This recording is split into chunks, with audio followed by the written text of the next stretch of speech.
9ാം സ്റ്റാൻഡേർഡിലെ മലയാളം സെക്കൻഡിലെ കാടുകളുടെ താളം തേടി എന്ന ഈ പ്രവേശന പ്രവർത്തനം മുൻ ക്ലാസ്സിൽ നമ്മൾ വായിക്കാൻ പഠിച്ചു.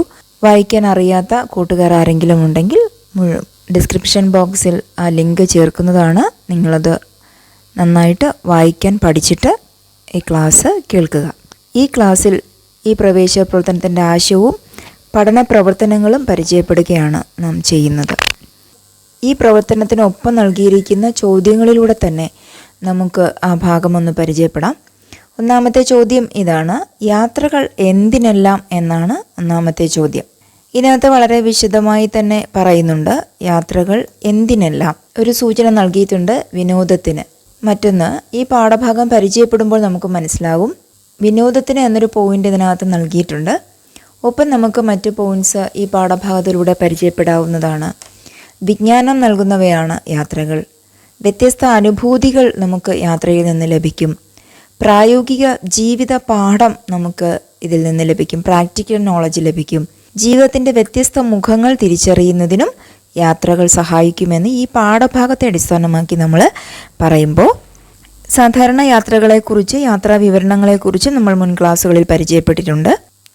ഒരു യാത്രികൻ എവിടെയാണോ യാത്ര ചെയ്യുന്നത് ആ ദേശത്തെ ഭാഷ, ഭക്ഷണരീതി, സംസ്കാരം, ആചാര അനുഷ്ഠാനങ്ങൾ, അവിടുത്തെ സാമൂഹ്യ ജീവിതം, ഇതെല്ലാം ഒരു യാത്രികന് അല്ലെങ്കിൽ ഒരു യാത്രികയ്ക്ക് മനസ്സിലാക്കാൻ സാധിക്കും.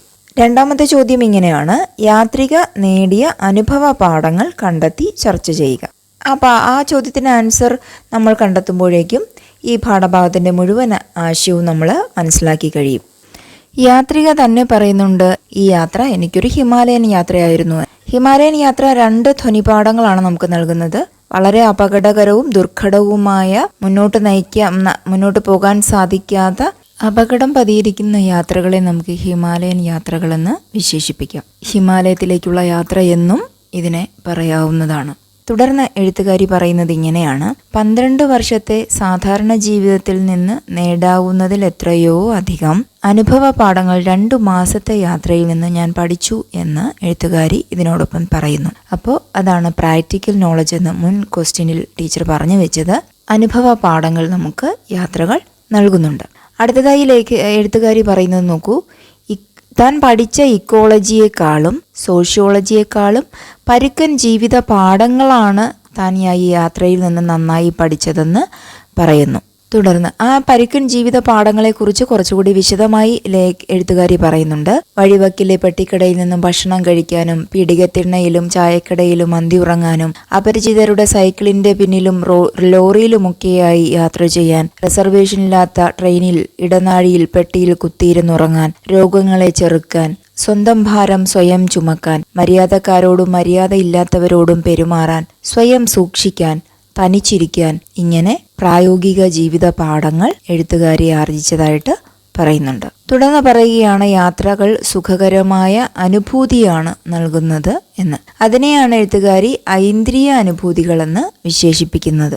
ഇത് ഒരിറ്റു കവിതയായെങ്കിൽ, ഈ യാത്രകൾ ഒരിറ്റു കവിതയായെങ്കിൽ എന്ന് എഴുത്തുകാരി പറയുന്നു. അതിൽ നിന്ന് നമുക്ക് മനസ്സിലാക്കാം അറിവിന്റെ അനുഭവങ്ങളുടെ നിധികുംഭങ്ങളാണ് യാത്രകൾ. നിധികുംഭങ്ങൾ എന്ന് തന്നെയാണ് എഴുത്തുകാരി പറയുന്നത്. അപ്പോൾ അറിവിൻ്റെയും അനുഭവങ്ങളുടെയും നിധികുംഭങ്ങളാണ് യാത്രകൾ. ഇത് ചിലപ്പോഴൊക്കെ നമ്മുടെ ക്രിയേറ്റിവിറ്റിയെ സ്വാധീനിക്കും. സർഗാത്മകതയെ പോഷിപ്പിക്കാൻ യാത്രകൾ സഹായകരമായി തീരും. ഇനി മറ്റൊന്ന് നമ്മൾ മനസ്സിലാക്കാനുള്ളത്, ചേച്ചിക്ക് സ്വന്തം അനിയത്തി എഴുതുന്ന, സുജാത ദേവി എഴുതുന്ന കത്താണ് അല്ലേ. കുറെ കൂടി അടുപ്പം ഭാഷയിലുണ്ടാവും. അതിനോടൊപ്പം എഴുത്തുകാരി പറഞ്ഞ് അവസാനിപ്പിക്കുന്നത്, ലോകത്തെ എവിടെയായാലും നമ്മുടെ വീടും നാടും നമ്മളെ ഇങ്ങനെ നിരന്തരം വിളിച്ചുകൊണ്ടിരിക്കും. അതുകൊണ്ട് വേഗം വീട്ടിലെത്താൻ തിരക്കായി എന്ന് എഴുത്തുകാരി പറയുന്നുണ്ട്. അപ്പോൾ എവിടെയായാലും, ലോകത്ത് എവിടെയായാലും നമ്മളെ നമ്മുടെ നാട് തിരികെ വിളിച്ചുകൊണ്ടിരിക്കും എന്നുള്ള എല്ലാവരുടെയും അനുഭവം, എല്ലാ യാത്രക്കാരും പങ്കുവയ്ക്കാറുള്ള അനുഭവമാണ് എഴുത്തുകാരി ഇതിൽ പങ്കുവയ്ക്കുന്നത്. ഈ ക്ലാസ് നിങ്ങൾക്ക് പ്രയോജനകരമായി എന്ന് വിശ്വസിക്കുന്നു. ഇന്നത്തെ ക്ലാസ് ഇവിടെ സമാപിക്കുകയാണ്.